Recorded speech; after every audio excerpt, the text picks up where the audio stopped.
do something, it helps you build an optimal itinerary that actually suits both your needs as well as maximizes the number of things that you can actually see and do. On email, we just launched a new version of Gmail.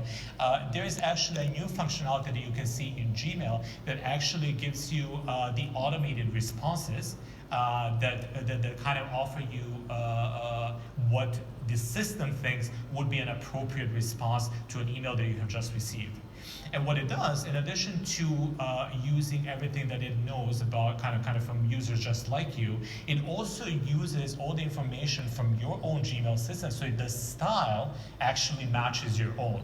So for example, if you're used to kind of finishing or ending your email with words, thanks, or what have you, that would actually be the option that the system will suggest. And what we're seeing is that on mobile, almost 20% of all responses are now actually being done by using that system. What it does, obviously, it saves you time because you only need to pick an option as opposed to kind of use the clunky keyboard that we have on your mobile, thus saving you, obviously, the time. Google Home is another example. I think more and more what we're seeing now is that there's interaction happens in home.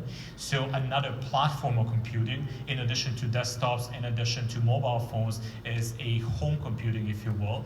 What this platform allows you to do, this platform basically integrates everything that we know about you. So for example, your calendar, your email, your preferences for in terms of where you're getting the news content, your music, and so on and so forth. You can communicate with it, you can ask it the time of the day, the weather, what you actually have planned for the day. It will kind of source it up from your calendar and kind of try to package it and fit it all nicely in order to be useful to you.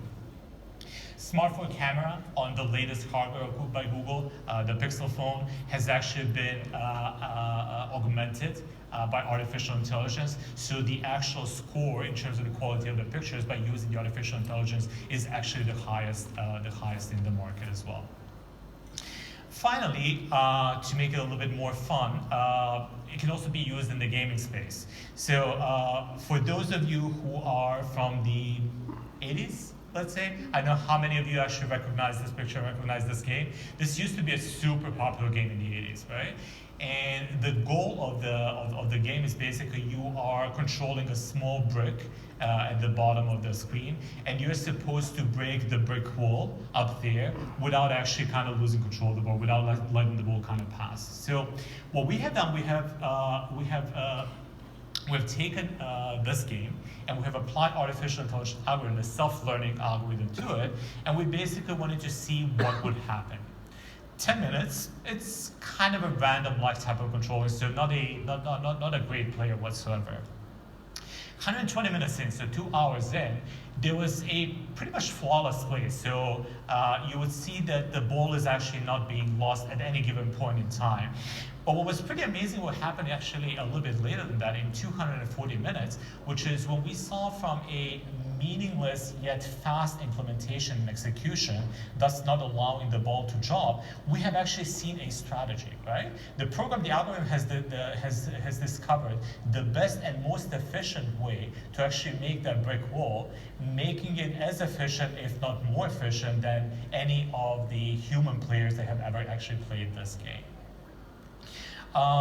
We've done it in a more complicated fashion as well. I think this was also mentioned before. It's a pretty famous example of the ancient game of Go, whereby the Google's DeepMind algorithm has beat the world ruling champion, Lee Sedol.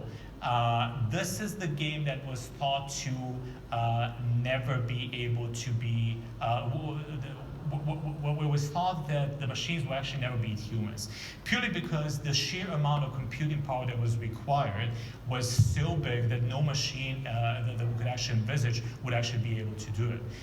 Because the number of options that you have in order to make a move at any given point in time actually exceeded the number of atoms in the known universe, right? So we thought it was unbreakable, this could actually never happen. However, with use of the deep neural networks, it happened. It happened just 2 years ago, and we're kind of taking it further as we speak. Another, and I think final example, is the self-driving cars. You guys are aware of the Waymo, which is the subsidiary of Alphabet, a holding company of Google.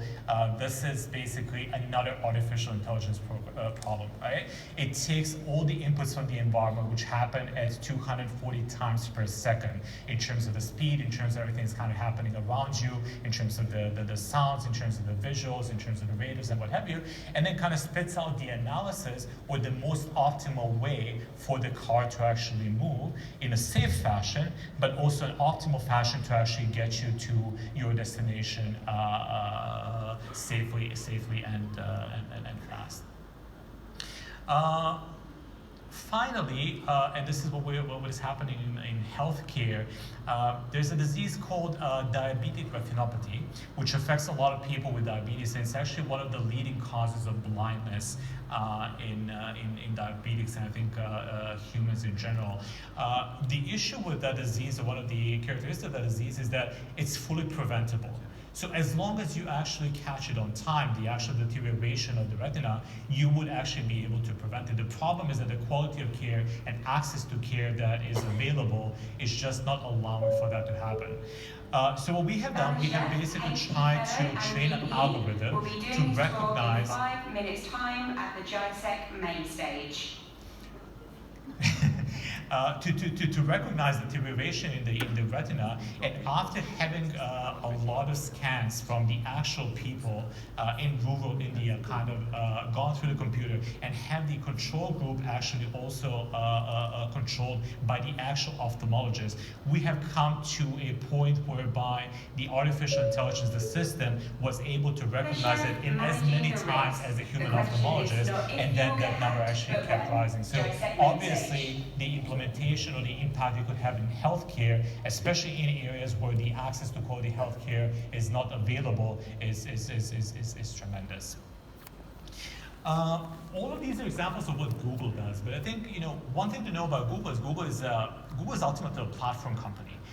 Google believes in partnering. Google believes in democratizing. If you think, for example, about our strategy in mobile, Android phones are available with a number of different partners. And what we believe is basically that AI will be very similar in approach. So we believe in sharing our tools with people around the world. So for example, TensorFlow, which is our repository of artificial intelligence machine learning algorithms, is actually the #1 repository by far in the world. Is fully accessible to everybody on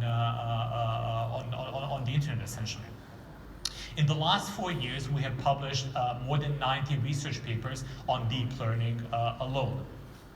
We have been partnering with businesses of various sizes and kind of trying to help them make the most out of AI. So, for example, what you could have an image recognition algorithm provided by Google that kind of integrates basically into whatever the product is that you are building, into your application or a service. What we believe is that AI will be democratized by the use of APIs.